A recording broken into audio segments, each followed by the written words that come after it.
Hey everybody, it's good to see you. First things first, need to address new facial hair for myself. I don't know if you guys know who Paul Tripp is.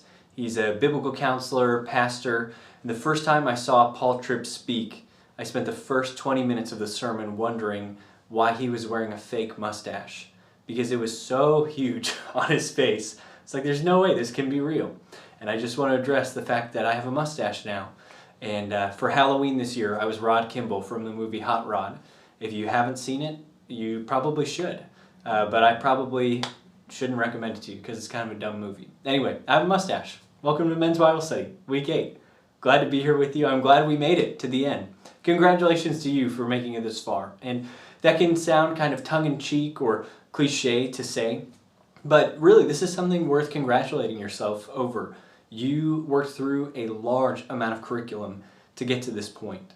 And I know a lot of times when we start these studies off, we can look at the workbook and it feels like, why the heck do we need to spend this much time on this small of a chunk of the biblical text? But I hope that after spending this time that you're walking away with some skills and with some knowledge that you didn't have coming into the study. So that would be things like you've gained skills in reading the Old Testament broadly. You understand the culture better. You've built your biblical imagination a little bit more fully. You understand the role of the law, or rather the role the law was meant to play in society. You understand this period of the judges, how it fits into the overall narrative, how the kingdom era is going to rectify a lot of the problems that the judges present. You've grown in your knowledge of the character of God, and that's not a small thing, right? I think that a lot of times we can divorce the character of God in the Old Testament from the character of God in the New, but I think Ruth has been a real opportunity for us to recognize God's faithfulness in the midst of a situation that feels a lot more similar to our own day-to-day situation than maybe sometimes the New Testament can feel, where Jesus is miraculously acting very often. And so in some ways Ruth is a better insight into God's character.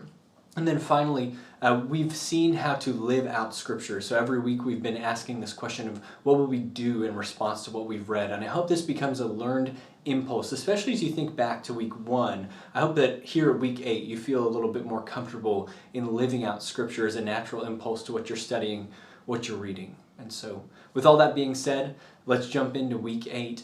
And we obviously saved the best for last by giving this last week just a genealogy, which is so exciting, right? Everyone loves a good genealogy. If you are a normal person, my guess is that when you come to a genealogy in Scripture, you find the first name and you skim until you see the last name, and then you go, cool, moving on, and you skip the genealogy. That's how I used to read genealogies. And so one hope that I have for us this evening is that we will come away with some techniques for reading genealogies that may be more helpful. I think your workbook probably helped you in that this week. But beyond that, I just want to close out our study well by reflecting on some of what we've learned. But let's begin by talking about this idea of reading genealogies. What is a genealogy? I'm going to give you guys a definition that I've been workshopping here. We can think about a genealogy as a list of descendants that helps us to understand how God's purposes are advanced as He sustains life in the face of the curse. I'll read that one more time. A genealogy is a list of descendants that helps us understand how God's purposes are advanced as He sustains life in the face of the curse.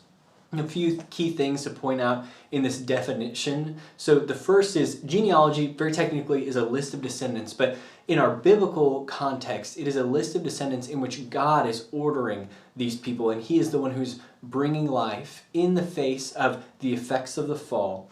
And it's a reminder to us and an encouragement to us that God's purposes have not ceased.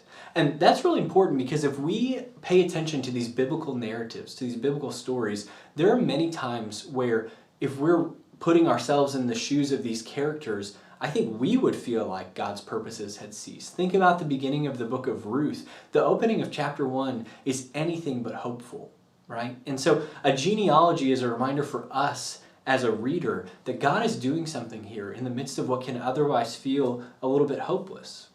Genealogies, in a sense, are a form of narrative. They are a way of telling the story about where we have been and where we are going to. We're always telling stories about ourselves, and genealogies, they can help us to make sense of the stories that we tell about ourselves. This week in your workbook, you had an activity called the Genogram, and I found that activity personally very helpful. That's one reason I wanted to include it in the book of Ruth. I hope that as you completed that genogram and you thought about your grandparents, your parents, yourself, you're starting to see the effect that generations have on each other, and maybe it makes these genealogies in a sense come alive a little bit to us. But when we're thinking about a genealogy, specifically a genealogy in the biblical context, I think the first question we can ask ourselves is, what function does a genealogy serve? And we need to recognize ancient genealogies. This is true of biblical narrative and for cultures in the ancient Near East. They're fluid. They're fluid constructs. This is not like an Ancestry.com tree that traces a lineage. Really what genealogies are is they change in order to reflect contemporary circumstances, especially as they relate to social relationships and to rights and privileges that come with being a tribal society. And so one piece of what we've been studying as we've been looking at the life of Israel is their tribal life looks very different than ours does, right? We have this man, Elimelech, who is of a shared clan with the near Redeemer and with Boaz, and there's a sense of obligation within this clan structure. It looks very different than our current day, where things are really only obligated if you have a direct legal obligation in your nuclear family. Within a tribal system, things were a lot more fluid, and we see this play out in our story, right? There's a question of, will the near Redeemer be the Redeemer, or will it be Boaz? And so this fluidity is playing out in real time for us. Essentially what that means is, as genealogies become relevant, as it becomes relevant to claim specific ancestors for the case of claiming land or claiming an identity or claiming a social relationship, genealogies can morph and change over time. And that's not to say they're not true, that's to say they're fulfilling a purpose within society so that these tribal structures, they can relate to one another, and so that we can see the purposes of God moving throughout time. When we're thinking about genealogies and how they are used in narrative, one big function that genealogies serve, and this is something I want y'all to hear as it regards reading genealogies going forward, is genealogies help to establish a narrative continuity over large stretches of time. They're concerned with advancing the story and establishing relational links between groups of people over large stretches of time. This would be especially the case whenever we see genealogies that are spanning many generations. I'm thinking of the genealogies in Genesis. I'm thinking of the genealogies in the beginnings of Luke and Matthew's Gospels. These genealogies are concerned with us seeing, hey, we started with Adam and then we get to another key figure and then we get to another key figure. So we'll talk more about how to interpret those, but they're bringing us forward in the story. And that's especially true of something we would call a linear genealogy. A linear genealogy is where we go father to descendant, father to descendant, father to descendant. And we don't really explore the generations as we go. So when we think about reading genealogies for you guys going forward, we're going to break down our genealogies into a couple categories. So the first thing I want us to think about when we're reading a genealogy is we want to ask the question, is it broad or is it deep? Broad or deep. This should be kind of self-evident as we say these words, but a broad genealogy is where we say, these are the sons of blank, and then we're exploring all of the sons that come, all the descendants that come from one man. This is in contrast to a deep genealogy where we're moving father, son, father, son, father, son. And the deep is really pushing us forward in narrative versus broad is exploring many different relationships that may exist at one moment in time. And so when you're reading a genealogy, ask yourself, is the narrator going broad or deep? Because if it's broad, what that means is I'm meant to explore what's happening in this moment between this group of people in this generation. If it's deep, chances are the narrator's asking us, how did the events that just occurred in the story relate to what's about to occur in the story, thematically? Does the son, this descendant, which may be one or many generations later, do they take up the mantle of the father or the one who initiated this deep genealogy? The second kind of delineation we can make in our genealogies is they can be segmented or they can be linear. And so this is another way of asking, are we exploring generations as we go through? Do we move down and then we kind of park on one generation for a while, or do we move father, son, father, son, father, son, until we arrive at somebody. And this is the case for our genealogy in the book of Ruth. We are moving from Perez to David. There is a trajectory to our genealogy. So we're not necessarily unpacking all the relationships at each tier of what's going on here. And again, this just helps us to recognize, am I exploring at one point in the story, or am I recognizing the trajectory of the story? That's what we're asking as we read these things. Another tip for us as we think about how to read genealogies. One thing you ought to do, and this is something we could spend a long time talking about. I wish we had more time for it. If you join us for our Genesis study next semester, we'll have some more time to address this concept. But numbers are a very important thing in Hebrew language, which can sound kind of odd, but they have a very high importance that they place on numerical significance. And actually, their alphabet is corresponded to their number system. So Aleph, the first letter of the Hebrew alphabet, also corresponds to the number 1. And so when you get into it, you can get into a lot of really deep, intricate things where sometimes the Hebrew is suggesting something in their language based on the numbers that are occurring. But we don't have to know all that to know some really basic things about reading Hebrew genealogies. Really, what I want you to know is when you're seeing a linear genealogy or multiple generations are being traced out, what the first thing you should do is, or a early thing you should do, is you should count the number of generations that are transpiring. Because chances are, if the number of generations are a 7 or a 10, which like we've talked about already in our study, these are kind of complete numbers in the Hebrew mind. 7 or 10, chances are the narrator is not communicating an exact order of descent. There's probably people that are being skipped in the course of telling you this genealogy so that you can see a progression from the head of the genealogy to the end of the genealogy. And that's actually what we see in the context of our closing genealogy here. 10 generations. So 10 is being selected as a perfect number, a complete number, and then we ask further questions of the 10. And so in a 10-person genealogy, what we want to see is what's the character of the first person to kick off our genealogy? How does that relate to the last person to close out our genealogy? Does the last person inherit the mantle of this initial person? And then we want to look at 2 other places in our 10-person genealogy. Place number 5, the midpoint. This is usually reserved as a place of honor, and likewise place number 7 for similar reasons. It's considered a complete number. And so those are just some general guides that we can take whenever we are thinking about genealogies. We're asking, what is the ultimate narrative being advanced? Who are the highlights as this narrative progresses? And we should recognize the narrator is probably, again, when a genealogy is a complete number, we're thinking, who is the narrator intentionally choosing and intentionally placing at these spots of honor, and how does that inform for us what this line of descent is meant to communicate to us as the audience and in the context of our narrative? So with those kind of tools established of how to read a genealogy, let's apply them to our text today. We need to remember that Ruth is ultimately begging a question. It's introducing a problem statement with its introductory formula of in the days when the judges rule. And I want to call out 3 pieces of this problem statement, 3 pieces. The first is immediate context. The immediate context of the problem statement in the book of Ruth is, or the immediate context of problem is, how will God restore the family of Elimelech? That's first one. Second one is a canonical problem. It deals with the span of the Testament, the Old Testament. And it's, will this family follow in the same pattern as the patriarchs did? So we have our immediate concern is what's going to happen to Naomi. Our secondary concern is we've seen a lot of language that suggests the story of Ruth corresponds really similarly to the story of Abraham and his descendants. It's initiated by a famine. There's a lot of shared language. The hope is in a coming heir, a coming seed.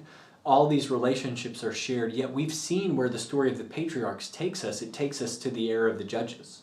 So it didn't solve everything that we hoped it would. So with all these similarities being shared, we're asking the question, is this going to resolve just like Abraham's story did with a generation that also cannot follow God? So we have an immediate context problem, we have a canonical problem, and then lastly we have a cosmic problem. a problem that's even greater than the scope of the Bible, or rather a testament. And that cosmic problem is, how will the curse of the ground be overcome? How will the curse instituted in Genesis 3 be overcome? And when will we see this promised heir who will crush the head of the serpent? So our introductory formula in the days when the judges ruled, it's suggesting these three problems. And what we're going to see is our genealogy is meant to address all three of these problems. So let's zero in for a second. I think we're pretty familiar up to this point with how the immediate context problem has been solved, right? Elimelech's line has been restored through the actions of Boaz and Ruth. Naomi now has her own redeemer, Obed. But beyond that, let's look a little bit at this idea of Ruth being a second generation of patriarchs. When we think about the idea of a genealogy being introduced here, there's a good chance that what this is calling to mind in the original readers are the genealogies present in the story of Genesis. Often those genealogies in the story of Genesis are presented in formulas of 10. And so this is drawing back to the same formula being used. The author wants us to draw a correspondence between Ruth's story and Abraham's story. And we saw this a little bit in the middle of chapter 4. I didn't do a lot to unpack that. I apologize that I was short for time there. But you saw the townspeople kind of proclaiming or prophesying over the union of Boaz and Ruth. They said, may she be like Rachel and Leah. So calling out some members of Abraham's descent. And so what we see is there's a lot of strong ties being made, even by the characters in the story, to Ruth being like one who will propagate this line, like Abraham was meant to propagate a line for the good of all nations on the earth. And so really specifically, when we're thinking about Abraham, Isaac, Jacob, so those are the three main patriarchs of the Jewish faith. Abraham, Isaac, Jacob. Jacob has 12 sons. These become the 12 tribes of Israel. And what we see is one of those tribes, Judah, there's this moment in Genesis 49 where Jacob is prophesying over his sons at the end of his life. And we see this weird little snapshot where Jacob says that Judah will rule over all the other houses. I think the language he specifically uses is the scepter will not depart from his hand. This is a kingly image to say Judah will be ruling and it will be an everlasting rule. That's the first image we get, Genesis 49, that from Abraham's line specifically, we're going to see Judah become this ruling line. And so this is really where we get a sense of expectation when the beginning of Ruth introduces to us the story that these people are from Bethlehem, which is in the tribal region of Judah. We start to get excited as readers because we know back in Genesis 49, this is the tribe that is going to continue God's promises through Abraham. This is going to continue in the life of David, right, who is of the tribe of Judah, and finally in Jesus, who is of the tribe of Judah. And so when we're thinking about our genealogy, Perez is one of the sons of Judah. And so if Judah's role in the 12 tribes is that he will be the one who bears a king, Perez is kind of the first generation of inheriting that kingly promise. And while it does not come to pass with Perez, what we see is that of them being of the house of Perez, descending from the house of Perez, is proclaiming or partaking of this promise that has been prophesied over the house of Judah, that they would rule. And so that's what's on the background of everyone's mind here. So Perez is the head of our genealogy. The head of this genealogy is communicating this is where the royal family will come from, is from this line. When we go through the genealogy, hopefully you had a chance to do this a bit in your workbook, we see the fifth position is Nahshon. And again, we said the fifth position is a position of honor. We see that Nahshon is Aaron's, meaning Moses' brother. So Moses, Aaron, brothers. Nahshon is Aaron's brother-in-law. So the brother-in-law of the high priest of Israel. And Nahshon led the tribe of Judah when they were wandering in the wilderness. So he was viewed as the leader of the tribe of Judah. So he's reserved as this fifth place, this place of honor. And it's really interesting to think about. I mean, the story of Ruth is the story of descendants of the tribe of Judah essentially wandering in the wilderness. wondering when is God going to bring us back to the promised land. And so it's no coincidence that the narrator wants to call to our mind with the fifth position, the position of honor, this guy who led the tribe through these wilderness wanderings. That's what Ruth has been, and we finally found our feet through the concluding action in these earlier verses. When we go on, we see who occupies the seventh position, Boaz, right? Which is a big duh, because we've seen his character get proved over and over again in the story. And the one thing I want to call out, I had a few people ask me about this. They've asked this question of, well, why isn't Elimelech listed here? Because isn't Obed descending from Elimelech? And this is where I would point back to genealogies are a flexible arrangement. And so it is true that Obed would gain Elimelech's lands, his inheritance. And so if Obed were wanting to prove that he was an inheritor of Naomi's lands, for example, he would probably, in a genealogical arrangement, identify himself as the son of Elimelech. But what the author's trying to do is he's trying to show the character of this line that's descending from Perez, the ones of kingly promise, down through the generations to eventually David. And what the author is trying to show us is this is the character we want in a king. We want the character not just of a battle-hardened warrior, we want the character of a redeemer. And so that's what's being done here when Boaz is being placed in the seventh generation. We're seeing this flexible use of genealogy to reckon these social relationships within a tribal structure.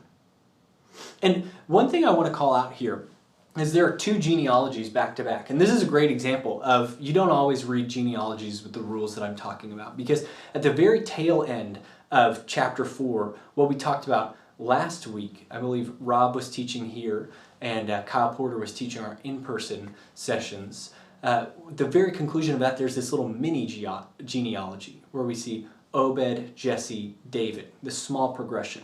When a genealogy is that short, oftentimes we're not seeing generations skipped. That's a direct progression of father-son relationships. But when we see a genealogy that's 10 generations long, we're probably reading it with different eyes. And one reason I want to call that out is because we can see we can see different techniques for reading those things. But another reason, I was talking this over with my wife and a few of the girls in her women's Bible study group, and they were asking me some questions about, okay, so if Obed fathered Jesse and Jesse fathered David, but we are saying that the mother of Boaz is Rahab, how does this all fit into the timeline of the Judges? And I wanted to address, I made an error earlier, and so I hope this doesn't spoil anything for anyone. What we see is that another position in this genealogy is a man named Salmon, and he was the husband of Rahab. And we see that his line directly precedes Boaz's line in the genealogy, which is where we get this idea that Boaz is the son of Rahab.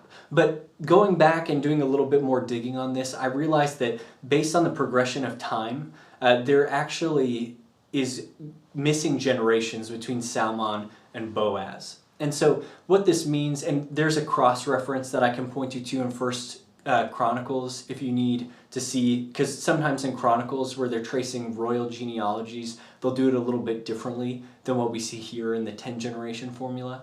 But in short, we see that there's a skipped generation or generations between Salmon and Boaz, meaning Salmon, who is married to Rahab, probably was not the direct mother of Boaz. And that can be kind of disappointing because it would be really cool if Boaz had as his mother the woman who let the tribes of Israel into the promised land to take the city. That would be really cool, but I think it doesn't lessen the theological point that Boaz was brought up in a tradition, he was brought up in a household that respected and revered foreigners, who saw them as valuable in the eyes of God and acted on that knowledge. I think ultimately that's what we see, and Boaz descends from that tradition and he acts honorably upon it.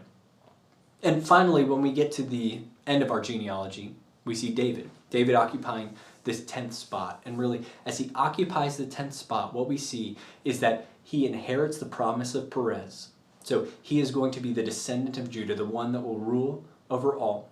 He has the character of Nahshon that is occupying this 5th spot, that he will lead the people in their wilderness wanderings to safety. He has the character of Boaz occupying the 7th spot, that he is somebody who is honorable in the eyes of God. And so all of these things are converging on David. This genealogy is constructed to help us as the reader understand, how does David answer any of these problems? And so let's ask that. We've talked a few times about these problems that are being addressed, not only in this week, but in other weeks as well. And what we see is the answer that's being proposed to the problem of the judges is kingdom. The problem is that there is no order in Israel, everyone doing what is right in his own sight. There is no God as far as the people are concerned. And the book of Ruth is presenting to us a solution to the error of the judges in kingdom. And we talked earlier in the study about 4 P's, people, place, purpose, presence. And what we see is under kingdom, under the kingdom of David and his dynasty that he establishes, these things are coming into sharper focus. A people has been identified as the 12 tribes of Israel. A place has been established as the promised land. The purpose has been established, that God would dwell with them, giving his presence, and that they would be a light to the nations around them. And yet all of these things are there in name only. So we are left wondering, is David going to make these things come in fullness? And really the question that's being asked the original audience is this question of, will you be willing to view David as God views David? For the original audience, there was a question put before them of, will you continue to live like you want to live? Meaning, obeying judges if you want, or not obeying judges if you want, pretending like there's no God in Israel, or will you recognize God is working something here? He's put a man on the throne to bring our wanderings to cease. So that's the question being asked for them. But we're not the first generation to receive this story. Our question then is, what do we do with it, right? Because I've seen the reign of David didn't last, right?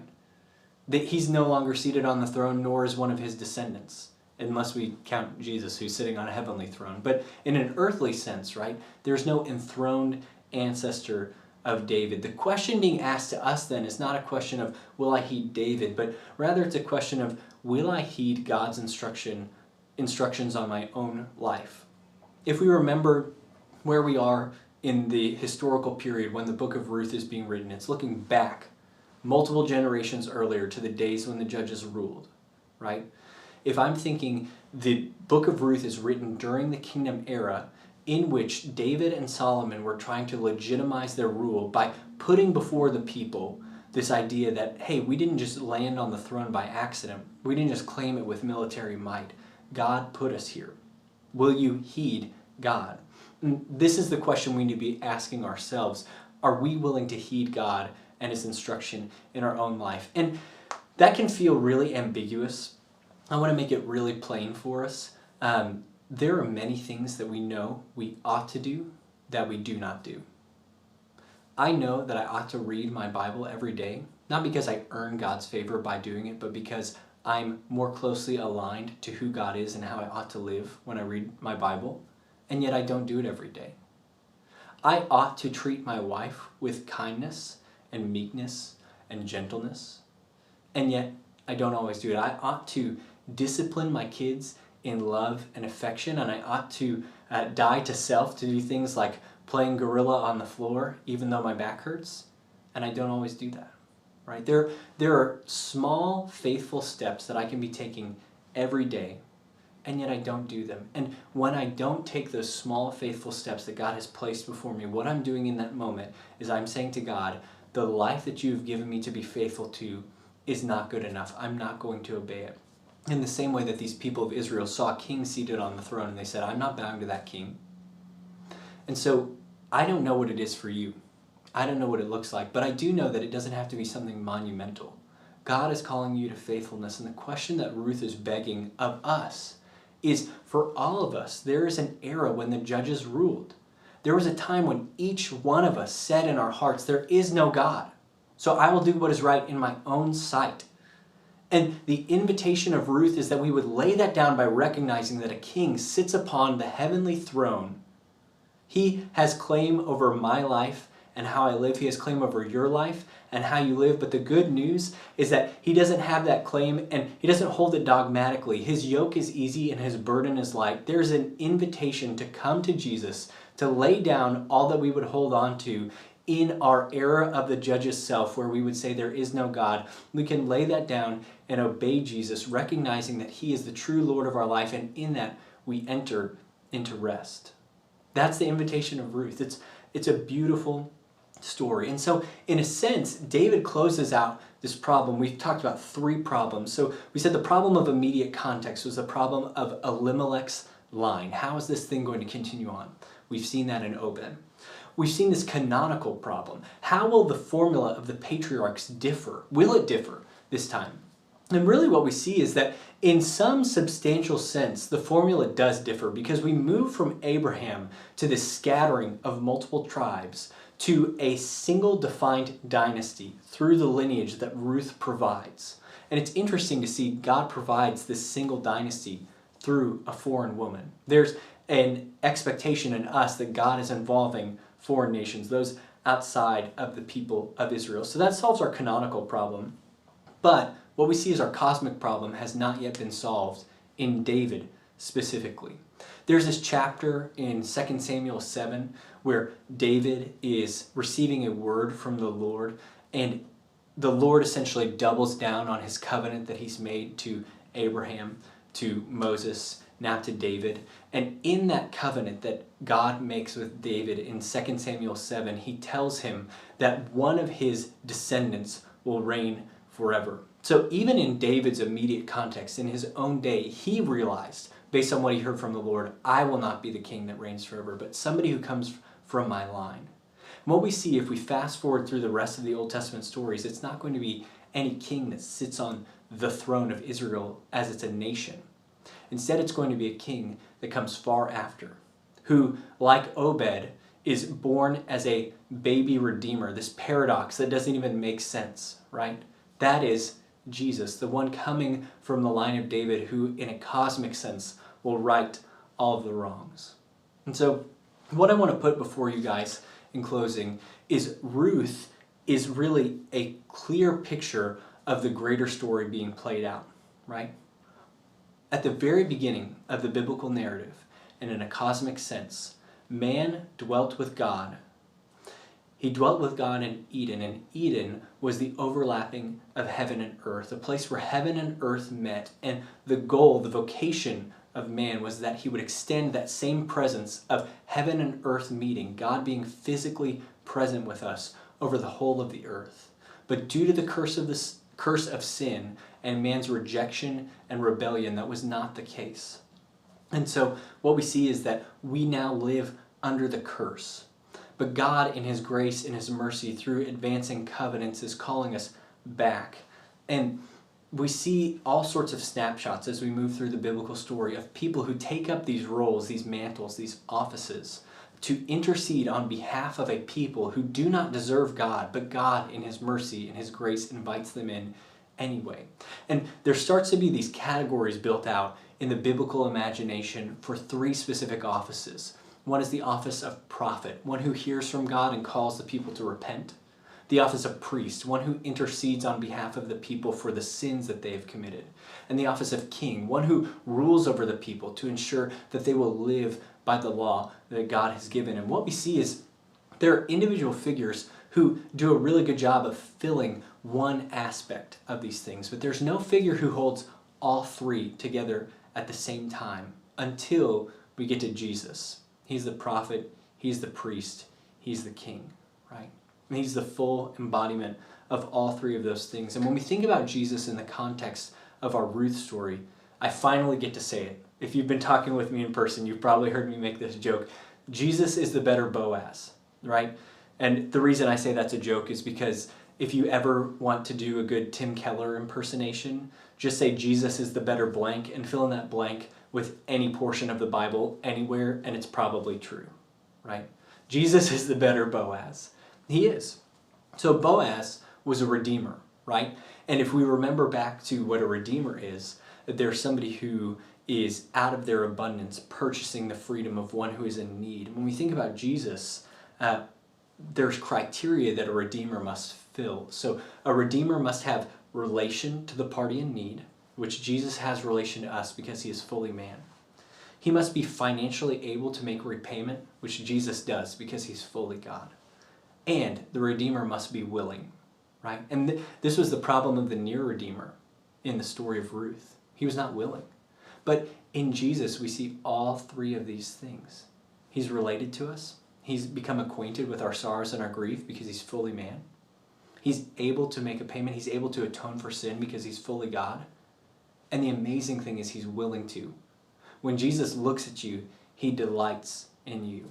That's good news, right? Jesus is the better Boaz. Jesus is the fuller Ruth.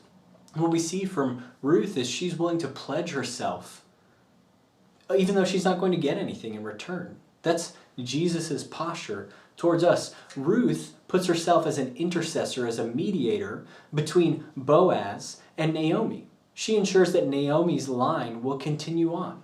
That's the posture of Jesus. He's a mediator between us and the Father. What we see from Ruth is that she doesn't just give one time when she makes this covenant promise in chapter 1. She continually gives. She gives Obed up to Naomi. And that's Jesus' posture. He didn't just give once on the cross. He continues to give even now as he sits at the right hand of the Father, interceding on our behalf with prayer.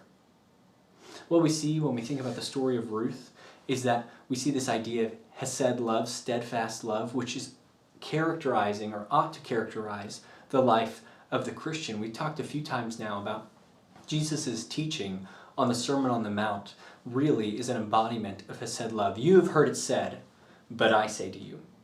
You've heard it said, whoever strikes his neighbor, or an eye for an eye, tooth for a tooth, but I say to you, if somebody strikes you on the left cheek, offer him the right.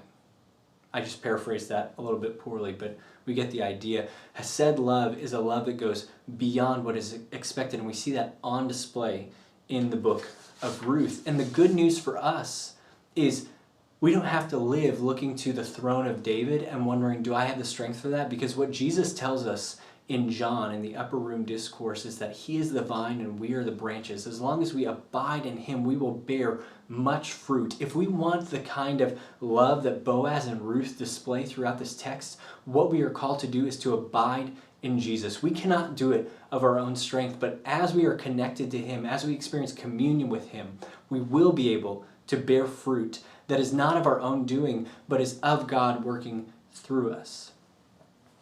What we see ultimately is that the story of Ruth is pointing us to the coming of a new Eden. There's a promise here where famine begins the story, feasting ends it. And it's not just a feasting because harvest has come, it's a feasting because there's a wedding and there's new life.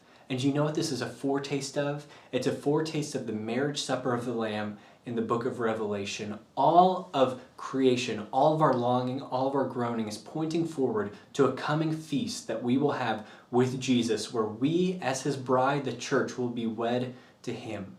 And that is good news. I wanted to point out some similarity in the imagery that's being used here.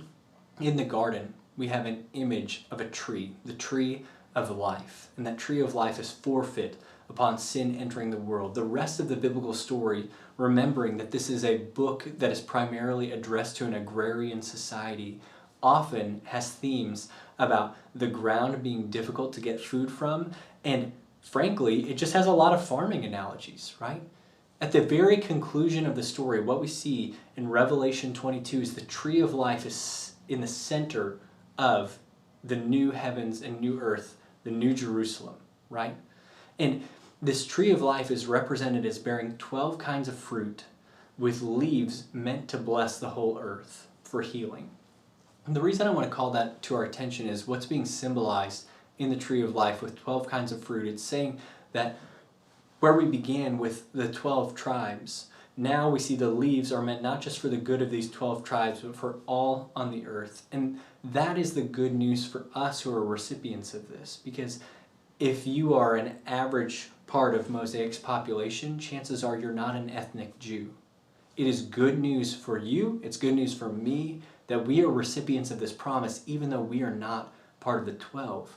And Ruth is this beautiful invitation of, as Ruth was invited in, to this family that she did not belong to, but God saw fitting to bring her into.